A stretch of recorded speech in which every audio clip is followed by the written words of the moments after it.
Почитувани колеги, благодарам за присуството на денешната пресконференција на ВМРО-ДПМН. Делата на Социјалдемократскиот сојуз се транзицијата и криминалната приватизација.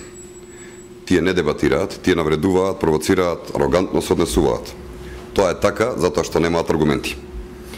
Не само што една недела одбегнуваат да дадат одговор каде тие ги трошеа парите додека беа на власт и зошто ништо не се градеше, немаше проекти и мерки, тие дури одбегнуваат да ја понесат и одговорноста за криминалната приватизација.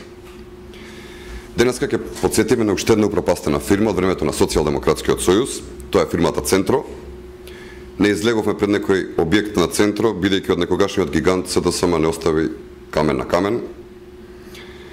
Оваа фирма беше меѓу првите која престана да работи во времето на Бранко Црвенковски. На улица брутално беа избркани околу 1200 граѓани. Тоа се 1200 семејства кои преку ноќ беа отпуштени, а објектите на оваа фирма ги разграбаа мокниците блиски на Социјалдемократскиот сојуз. Додека тие се богатеа, 1200 семејства едвај крај со крај врзуваа. Тоа су пропастени човечки животи. Слична судбина ги снајди вработените во Славија, Рудници железаница Скопје, Треска мебел, ФАС 11 октомври, Алумина, Стаклара, Газела, Црвена звезда Скопје, Хемтекс, Металски завод, Комуна, Циглана, Типо, Стаклара и така натаму и така натаму. Се затворија многу тогаш фабрики во цела Македонија.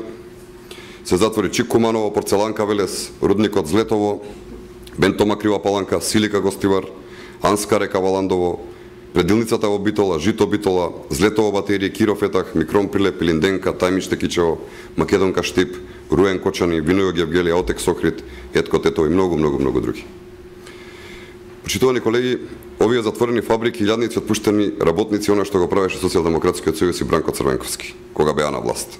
Тоа се нивните единствени дела. Македонија никогаш нема да го заборави тоа. Полете ли имате прашање? Говорите, благодарам. Ако знам.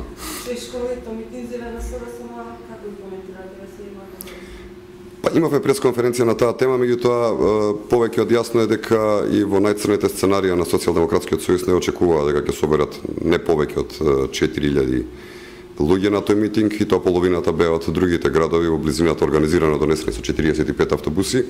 Мислам дека беа од Валандово, од Неготино, од Гевгелија, носени членови на Социјалдемократскиот сојуз.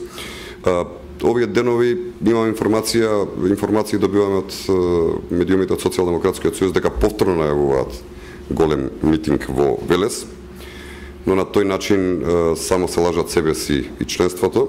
Граѓаните воопшто повеќе не ги поддржуваат, а ќе имате прилика тоа да го видите и на сите нивни митинзи и на следните избори.